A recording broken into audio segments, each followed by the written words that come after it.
नमस्कार, मैं हूं जितेंद्र खिलनानी और आप देख रहे हैं हिंदुस्तान मेल न्यूज। अब होगी मुद्दों की बात सच के साथ। चलिए रुक करते हैं देश दुनिया और इंदौर शहर की कुछ बड़ी खबरों की तरफ। इंदौर में हुए बावड़ी हादसे में अभी तक पुलिस द्वारा करीबन 35 शव बावड़ी की गहराई से निकाले गए हैं, तो वहीं 16 लोगों का हॉस्पिटल में इलाज जारी है। देर रात आर्मी ने मोर्चा संभालते हुए राहत कार्य को तेज किया, तो वहीं नगर निगम पुलिस विभाग और जिला प्रशासन के तमाम कर्मचारी भी कई घंटे से राहत कार्य में जुटे हुए हैं। इंदौर के जूनी इंदौर थाना क्षेत्र स्थित श्री बेलेश्वर महादेव झूलेलाल मंदिर में श्री रामनवमी के उपलक्ष्य में यज्ञ हवन पूजा पाठ का कार्यक्रम आयोजित किया जा रहा था। बताया जा रहा है कि यह 20 वर्षों से इसी तरह कार्यक्रम आयोजित किया जाता था, लेकिन 2023 का वर्ष इस तरह से कहर बरपा आएगा किसी को मालूम नहीं था, जिसकी घटना से इंदौर सहित पूरा देश हिल गया है। दरअसल पूरी घटना में बीते कई घंटों के 20 से 22 घंटों में बावड़ी से 35 शव निकाले गए हैं, जिसमें 2 वर्ष के बच्चे से लेकर 80 वर्ष तक के बुजुर्ग शामिल हैं। पूरी घटना को लेकर जहां जांच के आदेश दिए गए हैं, तो वहीं दूसरी ओर राहत और बचाव कार्य में घटना के बाद से ही तमाम विभाग जुटे हुए थे।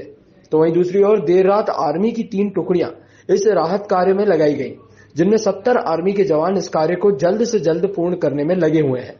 इसमें नगर निगम और पुलिस विभाग के जवान पूर्ण रूप से कई घंटों से जी जान से कोशिश कर रहे हैं। दूसरी ओर एमवाय हॉस्पिटलों में मृतकों के शव का पोस्टमार्टम कराया जा रहा है। जिला प्रशासन द्वारा एक हेल्पलाइन नंबर जारी किया गया था और तमाम लापता लोगों की एक लिस्ट तैयार की गई थी, जिसमें से अभी भी एक सुनील सोलंकी नामक युवक लापता बताया जा रहा है, जिसके शव को बावड़ी में तलाशा जा रहा है। बावड़ी की गहराई 30 फीट से अधिक बताई जा रही है, जिसमें पानी होने के कारण राहत कार्य में जुटे जवानों को काफी दिक्कतों का सामना करना पड़ रहा है। तमाम जवान और आला अधिकारी इस राहत कार्य को अंजाम देने के साथ ही पूर्ण करने में लगे हुए हैं। अभी जैसे 18 लोगों को हम लोगों ने रेस्क्यू किए थे, उसमें 2 लोगों के ना डिस्चार्ज भी हो गए। 16 लोग हैं, मतलब हॉस्पिटलाइज्ड हैं। वो है ना है।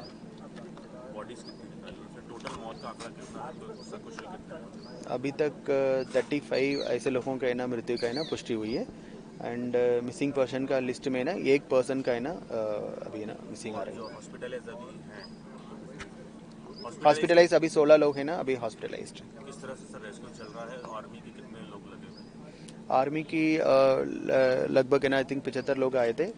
एनडीआरएफ की टीम के अभी ना लोग थे, एसडीआरएफ की टीम पे थे 15 है ना 50 और 75 इस प्रकार के 140 के आसपास लोगों ने पूरा रेस्क्यू ऑपरेशन चलाया। सर क्या कारण रहा कि इतना जो लंबा समय चला रेस्क्यू? डेफिनेटली ये एक बहुत ही पुराना है ना बावड़ी था, उसमें डेप्थ भी ज़्यादा था और लगातार है ना पानी का है ना सोर्स है ना लगातार है ना पानी भी आ रही थी, तो उस पानी को लगातार है ना डी वाटरिंग भी है ना करना पड़ा।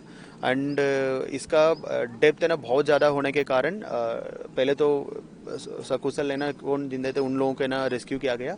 उसके बाद है ना मतलब कितने भी डेड बॉडीज है ना मिली हैं उनका है ना रिकवरी किया गया। उसके बाद पूरा का डी वाटरिंग किया गया। जैसे डी वाटरिंग किया सीपेज के माध्यम से वापस है ना उसका पानी आ गई थी, उसको डी वाटरिंग लगातार है ना करना पड़ा। और ये बहुत पुराना है ना कुआं है, उसमें ना काफ़ी है ना सिल्ट भी है, काफ़ी सारा मटेरियल्स भी जैसे कि ना कुआं है ना कवर्ड था, उसमें कंस्ट्रक्शन मटेरियल से लेकर फर्सी पत्थर से लेकर सब कुछ है ना अंदर गिरा हुआ था, उसके बीच में ना रेस्क्यू ऑपरेशंस करना पड़ा। सर ये भी काटने में काफी मशक्कत आई सर, ये जो निकले हुए थे। डेफिनेटली उसके लिए मतलब सारे मशीन्स थे वो सारे ना हमारे पास अवेलेबल थे। एनडीआरएफ है ना टीम के साथ भी, आर्मी के टीम के साथ भी और लोकल के लोगों ने भी है ना इसमें हेल्प किया है। सो अभी मुझे लग रहा है 50 फीट के ऊपर तो है ना कुआं है। देखो लगभग अभी 40 फीट के लेवल पे ये ऑपरेशंस चल रहे हैं। एक मिनट, उसमें थोड़ी देर बाद जैसे ऑपरेशन एक बार करते हैं, जैसे मान लो आधा घंटे काम करते हैं, तो पानी सीपेज के थ्रू थोड़ी थोड़ी देर में आता रहता है, तो फिर ऑपरेशन रोक के पानी को बाहर करते हैं, जिसमें फिर आधा घंटा लगता है। उसके बाद फिर ऑपरेशन करते हैं।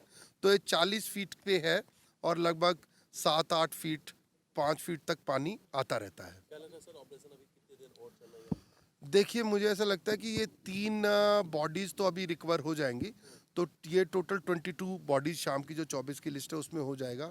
उसके बाद जो मलबा अगर नीचे है, उस पूरे मलबे को भी एक बार हटा के देखना पड़ेगा कि उसमें क्या स्थिति है, क्या और कोई बॉडी है कि नहीं है। कुछ पत्थर भी हैं, कुछ फर्सियाँ भी हैं जिनको तोड़ना पड़ सकता है, और तो वो मैकेनिकल गर्डर्स के थ्रू टूटेंगे जो यहाँ पे रखे हुए हैं। और हमारे एनडीआरएफ के लगभग 15, एसडीआरएफ के लगभग 50 और आर्मी के 75, ऐसे लगभग 140 जो लोग हैं वो ऑपरेशंस कर रहे हैं, मशीन्स लगी हुई हैं। और हमारे सभी लोग, कमिश्नर पुलिस, जिला कलेक्टर, नगर निगम कमिश्नर, सभी लोग यहाँ कार्यरत हैं। तो मुझे अब चूँकि मलबे में काम करेंगे तो डेफिनेटली तो ये नहीं बताया जा सकता कि कितनी देर में सारे ऑपरेशंस कंप्लीट होंगे, बट आई बिलीव कि ये आखिरी बार जो है 3 बॉडीज़ रिकवर करने के बाद मलबे हटाने का काम होगा, जिसमें थोड़ा और समय लग सकता है। मैंने बताया ना कि जो नाम रिपोर्ट हमें किए गए हैं उसमें 2 नाम अभी बचे हैं, तो अब भगवान करे कि वो उसके अंदर ना हो, ऐसा हम विश कर सकते हैं। परंतु हमें सर्च ऑपरेशन तो करने पड़ेंगे मलबे में, क्योंकि कुछ नाम ऐसे रिपोर्ट किए गए हैं, अथवा मलबे को हटा के एक बार देखना तो पड़ेगा कि फरसे और मलबे में कुछ ना हो। मैंने बताया ना 18 लोग रेस्क्यू हुए थे, जिसमें से 2 लोग तो डिस्चार्ज होके अपने घर चले गए हैं। 16 लोग एप्पल हॉस्पिटल के अंदर अभी हैं।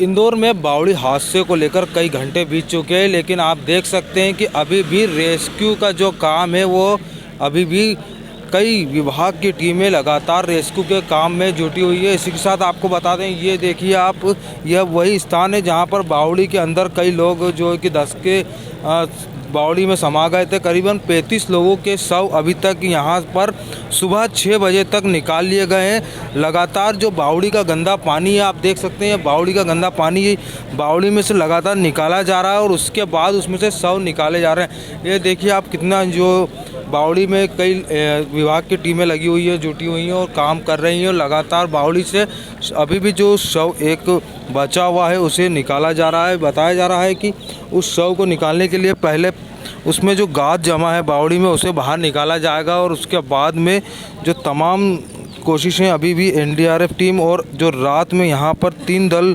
आर्मी के आए थे, 70 से अधिक आर्मी के जवान इस काम में अभी भी जुटे हुए। देर रात से ही यहाँ पर आर्मी पूरा मोर्चा संभाल चुकी थी और दिन भर से जो एनडीआरएफ टीम, पुलिस विभाग और जिला प्रशासन के जो कर्मचारी हैं वह भी मोर्चा संभाले हुए थे। अभी आप देख सकते हैं किस तरीके की यहाँ पर बावड़ी के पास में पूरा झूला नुमा एक बनाया गया। रात में यहाँ पर करीबन जो तार थे और जितने भी सरिये थे वह सभी यहाँ से हटाए जा रहे थे और उसके बाद में अब यहाँ पर तमाम अभी भी रेस्क्यू कार्य जारी है। आप देख सकते हैं ये बावड़ी का दृश्य है जिसमें 35 शव देर रात में निकाले गए हैं। करीबन 14 शव पहले दौर में तमाम विभागों द्वारा निकाले गए थे और उसके बाद में यह जो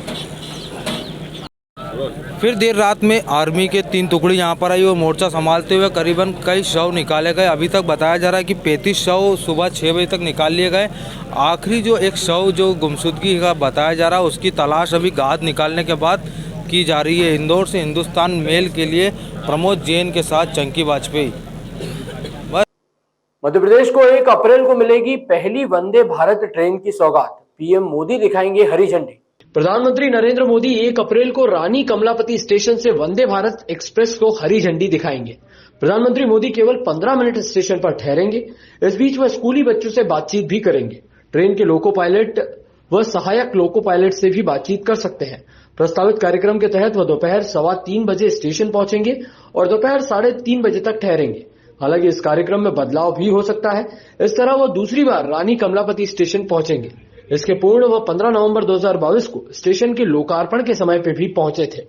घटनास्थल पर पहुंचे सीएम शिवराज पर रहवासियों का फूटा गुस्सा, सरकार के खिलाफ लगाए हाय हाय के नारे।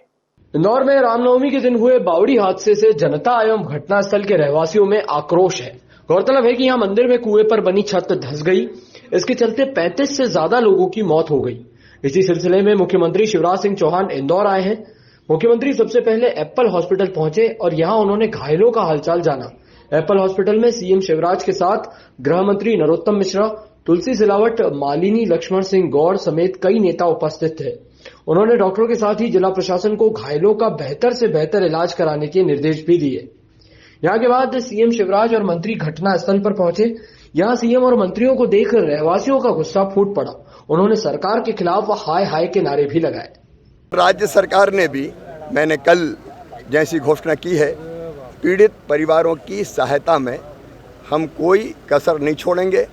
हमने ये निर्देश भी जारी किए हैं कि पूरे प्रदेश में जहाँ ऐसे कुएं या बावड़ी हैं जो ढके गए हैं, उन सब की जांच कर ली जाए ताकि ऐसी घटना की पुनरावृत्ति ना हो।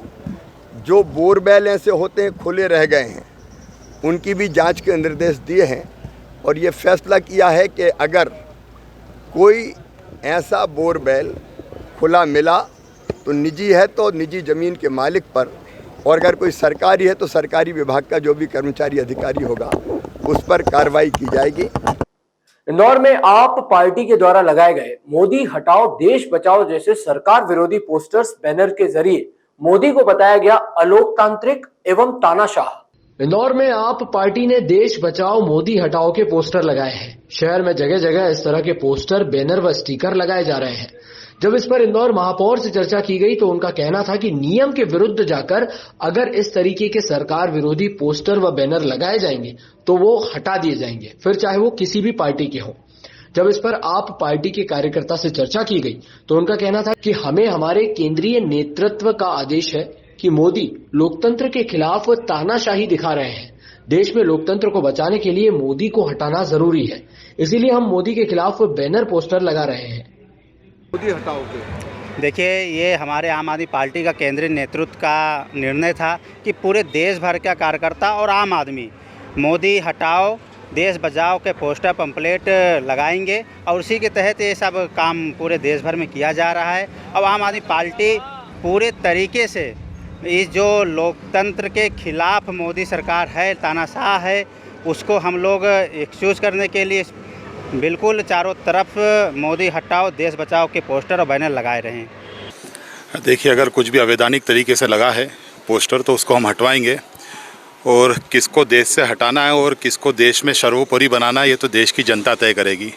आज देश से उन लोगों को हटाने की आवश्यकता है जिन्होंने पूरे पंजाब के अंदर अराजकता का माहौल फैला रखा है। पूरे पंजाब में एक नए खालिस्तान की मांग जिनके नेतृत्व में उठी है, तो ये बताएगी देश की जनता कि उन लोगों को हटाने की आवश्यकता है, कि उनको और नेतृत्व देने की आवश्यकता है जिनके नेतृत्व में आज भारत पूरे विश्व में सर्वोपरि बनने की ओर तेजी से बढ़ रहा है। आज होगा आईपीएल के 16वें संस्करण का आगाज।